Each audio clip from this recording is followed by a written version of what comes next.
பாதுகாப்பு இயக்கத்தின் சார்பாக நன்றி கடந்த வணக்கத்தை தெரிவித்துக் கொள்கிறேன். பெண்களின் உரிமையை படிக்க நினைப்பவர்களிடமிருந்து மீட்டெடுக்கும் விதமாக இந்த புத்தகம் வடிவமைத்து இன்று அறிமுகப்படுத்தும் நூல் ஆசிரியர் தோழர் அமைந்திருக்கிறது. தோழர்களே, உரிமை என்பது என்னுடையது, சுதந்திரம் என்பது நம்முடையது. இது அனைத்தையும் நாம் அனைவரும் புரிந்து நடக்க வேண்டும். அனைத்து பெண் தோழிகளுக்கும் இந்த புத்தகம் கொடுத்திருக்கார்கள். புத்தகத்தை படிக்கையான புத்தக வெளியீட்டு விழாவை ஏற்பாடு செய்த அன்பு சகோதரர் சீனா அவர்களுக்கு முதலில் நன்றியை தெரிவித்துக் கொள்கிறேன். தொடக்க உரையாக கூப்பிட்டுருக்காங்க, ஆனால் இது முக்கியமா ஒரு நன்றி உரையா இருக்கும்.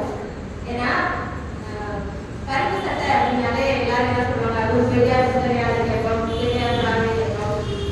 நீங்க கருப்பு சட்டை பார்த்தா எல்லாருக்கும் தோன்றது இவங்க வந்து கடவுள் மதிப்பாளர்கள், கடவுளுக்கு விரோதமா பேசுவாங்க அப்படிங்கிறத எல்லாரோட மனசுலயும் ஆழ பதிஞ்ச கருத்து. ஆனா இன்னைக்கு அதை தலைகீழா மாத்தி இருக்கிறாரு என்னுடைய சகோதரர். அவர் இடத்துல இதோட ஒரு மூணாவது இந்த மாதிரியான ஒரு கருத்தை அளிச்சிருந்தாங்க. எல்லாமே பெண்களுக்கான ஒரு நிகழ்ச்சி.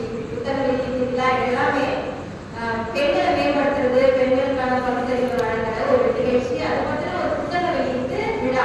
அதுதான் நான் வந்திருந்தேன். அது வந்து எனக்கு ரொம்ப மனசை தொட்டுச்சு. பெரியார் சொன்ன முக்கியமான வார்த்தையே வந்து அந்த கடவுள் சிந்தனையை வந்து வெறுக்கிறதோ அது வேண்டாம்னு சொல்றது, அதாவது ஒரு நோக்கமே கிடையாது. அவர் சொல்றது அதுக்குள்ள மூட நம்பிக்கை வேண்டாம், அது கலந்து ஒரு பகுத்தறிவு வேணும், அதனாலதான் சமூகத்துல ஒரு மாற்றம் வருதுன்னு சொல்றாரு. அந்த சமூக மாற்றத்துக்கு இன்னொரு காரணம் பெண்களுடைய முன்னேற்றம். அப்ப பெண்கள் முன்னேறணும்னா கல்வி வேணும். அந்த கல்வியால தான் அவங்க பகுத்தறிஞ்சு அவங்க மேல் திணிக்கப்பட்ட அந்த மூட நம்பிக்கையில தான் அவங்க விலக முடியும். அதை சரியா புரிஞ்சுக்கிட்டு அந்த பெரியார் சிந்தனையாளர் இயக்கம்னு சரியா அதை சிந்திச்சு என்னுடைய சகோதரர் வந்து இந்த பெண்களுக்கான கருத்தரங்கம், பெண்கள் சம்பந்தமான புத்தக வெளியீட்டு விழா இப்படி நடத்துறது வந்து பெரும் மகிழ்ச்சி. அதுக்காக என்னை அழைச்சதுக்காக என்னுடைய சகோதரருக்கு நன்றி.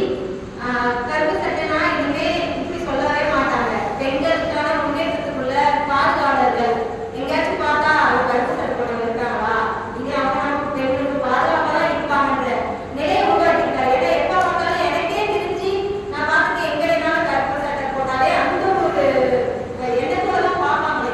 அதை வந்து இப்படி மாத்தினாலும் உண்மையாவே பெரியாரோட சிந்தனை எல்லாமே போய் சேரும்னு நான் முழுசா நம்புறேன். அதுக்காக அவருக்கு நன்றி. அடுத்ததா இந்த அருமையான புத்தகத்தை எழுதின துப்பட்டா போடுங்க தோழி பெட்ரோல் மாசத்தை தான் பேசணும். இந்த அழகான 2 தலைப்புல எழுதின சகோதரி அவர்களுக்கு என்னுடைய நன்றி, ஒரு மன்னிப்பும். ஏன்னா இந்த புத்தகத்துக்குள்ள இருக்க அந்த கான்செப்ட்ல நான் ஒரு குற்றவாளியா தான் இருக்கிறேன். ஏன்னா இன்னைக்கு வந்து இந்த புத்தகத்தை பற்றி சொன்னீங்க, இது ஆணாதிக்க சிந்தனை உள்ள பெண்களுக்கும் ஆண்களுக்குமானது அப்படின்னு. உண்மைதான். ஏன்னா என்னதான் முற்போக்கு சிந்தனையோட இருந்தாலும் எங்களுக்குள்ளே ஒழிஞ்சிட்டு இருக்கு இந்த மாதிரியான ஒரு எண்ணம். என் பொண்ணு உடை கொடுத்துனாலும், நான் உடை கொடுத்துனாலும், இல்லை நான்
என்னோட குடும்பத்தை இதே வச்சு நான் சொல்லலை, நான் வந்து பொதுவா சொல்றேன். அப்படி ஆரம்பிச்சாங்க. அப்புறம் அந்த அன்பு வந்து எப்படின்னா கணவனுக்கு பணிவிடை செய்யறதா அன்பு அப்படின்னு கொண்டு வந்தாங்க. அப்ப நம்ம எல்லாருமே கணவனுக்கு பணிவிடை செய்யணும். அதுல இருந்து கொஞ்சம் மாறினோன்னு ஒழுக்கத்துல இருந்து மாறுறா அப்படின்னாங்க. அந்த ஒழுக்கம் உண்மையிலே என்னன்னா நம்ம நீதியா நடக்கணும், நேர்மையா நடக்கணும். இதுதான் அந்த காலத்துல இருந்தே இருக்கு. புத்தகங்களே பார்த்தா நம்ம அடுத்தவங்களுக்கு உதவி செய்வோம், இப்படிதான் ஒழுக்கமா வாழணும் நம்ம பிள்ளைங்களுக்கு சொல்லி கொடுக்குறது. ஆனா அதை என்ன பண்ணிட்டாங்க, அப்படியே மாத்தி ஒண்ணு கணவனுக்கோ இல்ல குடும்பத்துக்கோ அடங்கி இருந்தா அதுதான் ஒழுக்கம். அடுத்தது அவருடைய கற்புகள் வந்தாங்க, அதுதான் ஒழுக்கம்னு கொண்டு வந்தாங்க.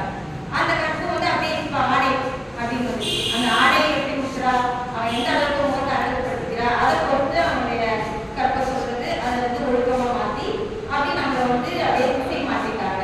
குழந்தைகளை வளர்க்கறதுனா அது பெண்கள் தான்.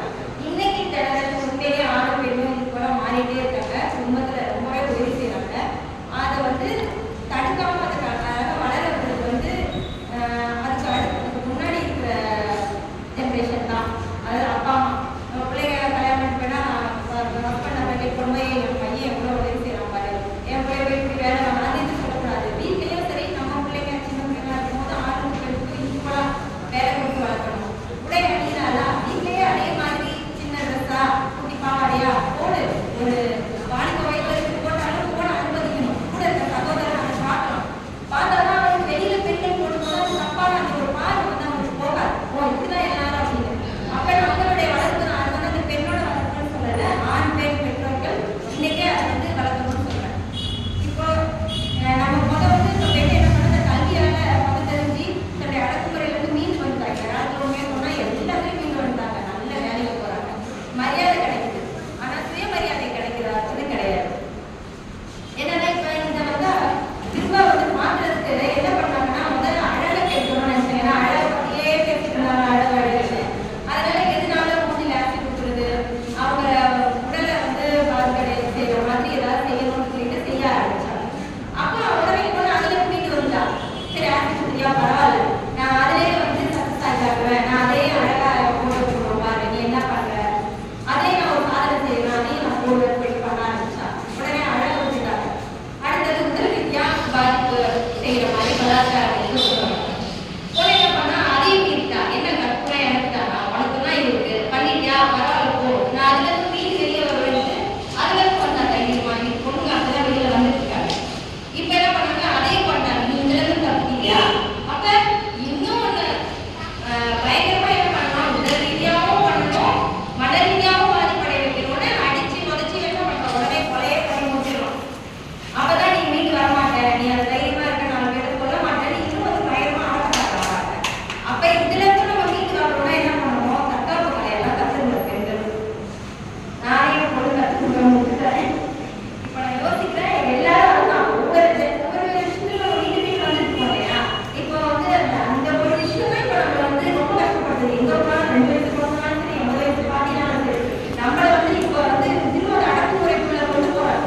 உடம்பு பிடிக்கிறதுலாம் வெளில வந்து போய் தெரிஞ்சுக்கிட்டு அதுக்குள்ள கொண்டு போறாங்கன்னா இப்படி உடல் ரீதியாகவும் மன ரீதியாகவும் நம்ம வந்து எப்படியெல்லாம் அடிமை தண்ணி கொண்டு வரணும்னு பாக்குறாங்க. அதுல மீறணும்னா பகுத்தறிவோட கூட நம்ம உடல் வலிமையை காட்டணும். இப்ப இந்த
என்னுடைய இணைய வந்து இந்த எல்லா விஷயத்துலையுமே எனக்கு உறுதுணையாக இருக்காரு. எனக்கு வந்து நடிக்கிறதுக்கு அதுக்காக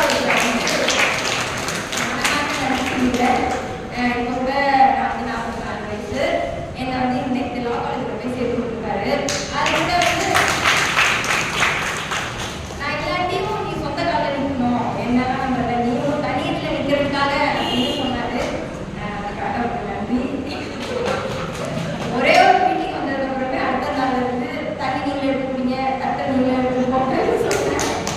3வது நாள் ஒரு மீட்டிங் வந்து பேச ஆரம்பிச்சோன்னா எனக்கு கொஞ்சம் கஷ்டத்துல தான் இருப்பாரு.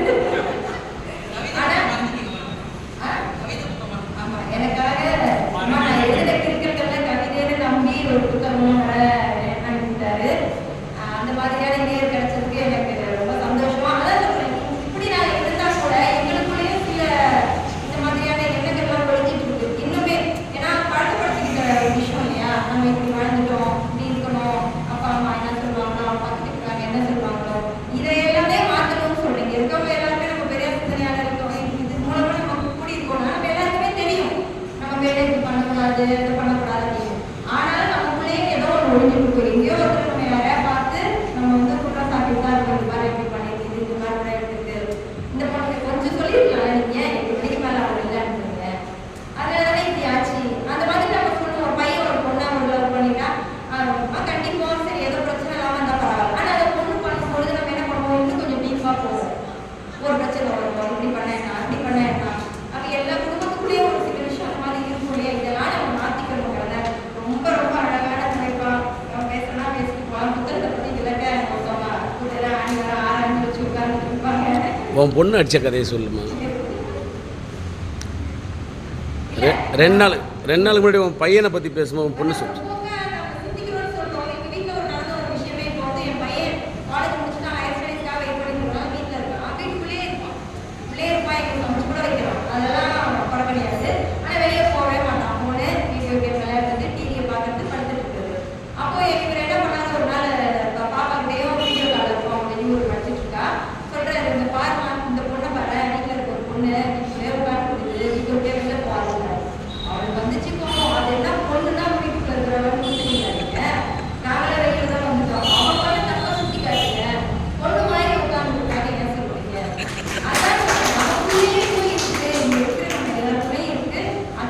டாபிக்காவது பார்த்தா இதில் உள்ள ஒரு விஷயம் மாறும். ஒரு சகோதரி பேசும்போது சொன்னாங்க, நான் என்னுடைய இணையத்துக்கு புத்தகத்தை படிச்சுட்டாரு, நான் வீட்டு வேலையில் படிக்கிறேன், அதுதான் எனக்கு தப்பு.